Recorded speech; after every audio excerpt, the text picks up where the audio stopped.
Don Miguel Ángel Rodríguez Mackey, quien es internacionalista y columnista de Diario Correo. Miguel Ángel, ¿qué tal? Buenos días. Antonio, muy buenos días. Bueno, un tema que preocupa es lo que pasa en Venezuela y la reacción de la canciller Delcy Rodríguez, que, incluyendo Perú, ha hablado de que hay una camada, dice, de perritos simpáticos del imperio, o sea, como enfrentando las críticas que ha venido de varios países en estos últimos días. Bueno, yo diría que es una persecución sistemática de insultos deliberados de la canciller de un país como Venezuela, que desde abril se ha listado para decirle al hemisferio que ya no es parte de la OEA y va a la OEA. O sea, utiliza el mecanismo de la OEA. Es verdad que todavía el proceso de salida deviene de un acto protocolizado de un par de años, pero utiliza la OEA para seguir con los improperios, como lo ha venido haciendo en los últimos semanas, meses. El Estado peruano, el presidente de la República directamente, han sido los vituperados, insultados por la canciller. Entonces, lo que estamos viendo es que en las últimas horas han pasado dos cosas, Antonio. En primer lugar, de manera concatenada, lo que fue la reunión de consulta de los cancilleres, que es un mecanismo de la OEA, el pasado 30 de mayo, ha seguido el día lunes también otra reunión de cancilleres. Se buscaba alcanzar una votación de 23 países, no se ha logrado, para emitir una resolución sobre lo que acontece al interior de Venezuela. No, como se ha estado diciendo, que se buscaba febrilmente la suspensión de Venezuela de la OEA. Luego, en las últimas horas, la propuesta mexicana, que los demás países han querido también liderar, de buscar una suerte de grupo de contacto, una conexión para verificar in situ lo que está pasando en el país y se emita verdaderamente un informe objetivo de la realidad de una Venezuela que a día de hoy, mientras tú y yo hablamos, Antonio, 74 muertos.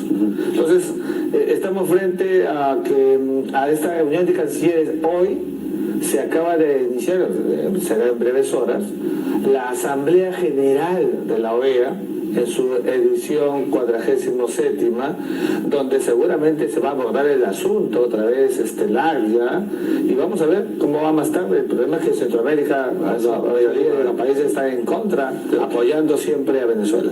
¿Qué mantiene unido a estos países centroamericanos, que muchos incluso son ampliamente democráticos? Sí. ¿Qué los vincula tanto a Venezuela? Fíjate, yo creo que es esta ligazón umbilical por el petróleo. Tenemos que decirlo con sus 4 letras, con su nombre completo.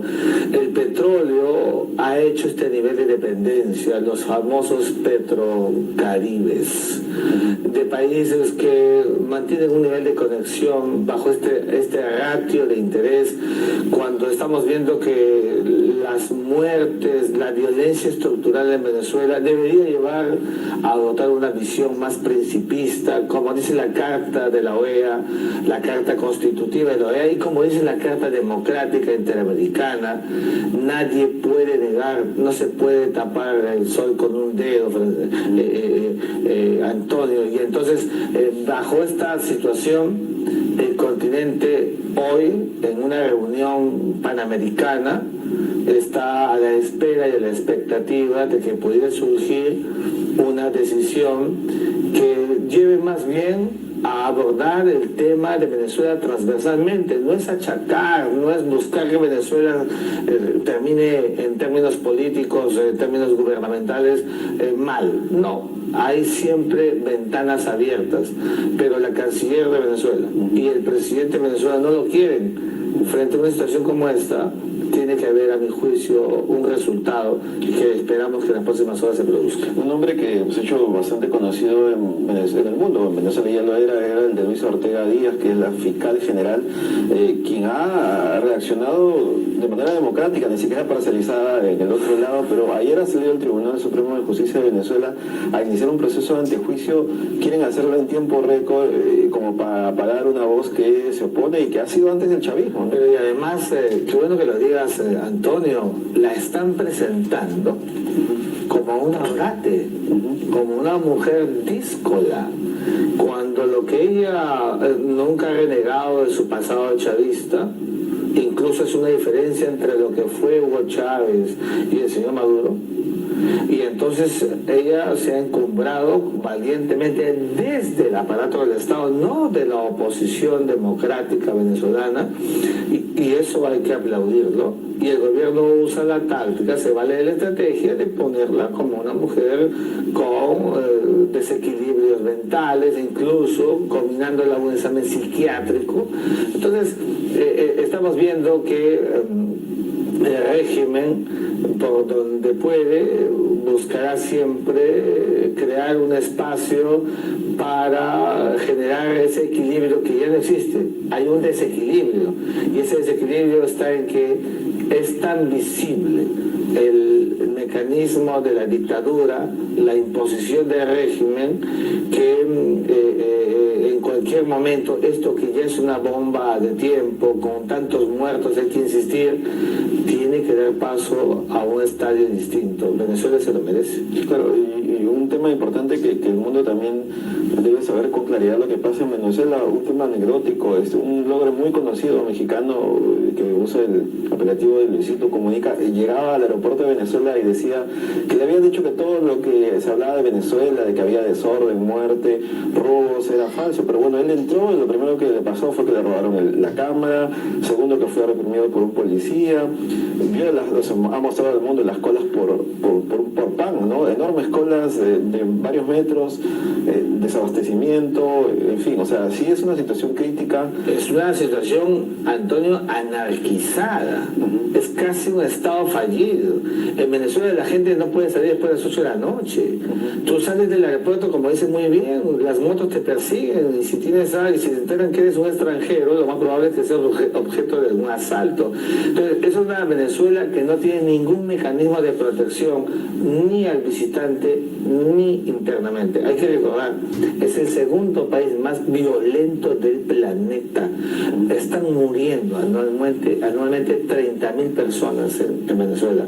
Estamos hablando de un desequilibrio en el tema de seguridad intraestatal insostenible. Por eso es que llama la atención, por estos índices, además de la hiperinflación, además del ostracismo en el que las instituciones tutelares ya no están en el manejo democrático, sino todas monopolizadas por la dictadura.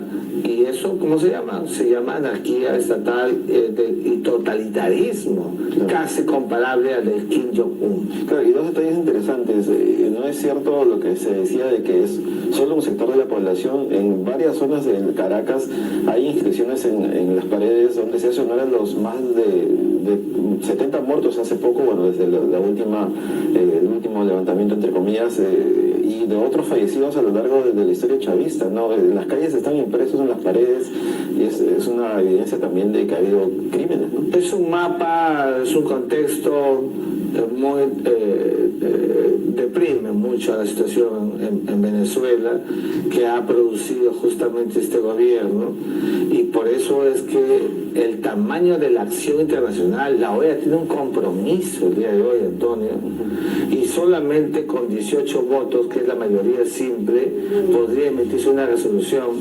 Esperemos con la fe democrática que se pueda alcanzar alguna calificación que permita a la Venezuela, que es la inmensa mayoría de gentes, la Venezuela democrática, salir de esa situación tan pero tan compleja y difícil a la que ha llevado el chavismo en los últimos 17 años al país. Listo, Miguel Ángel, gracias por estar esta mañana en los desayunos de Correo UCI.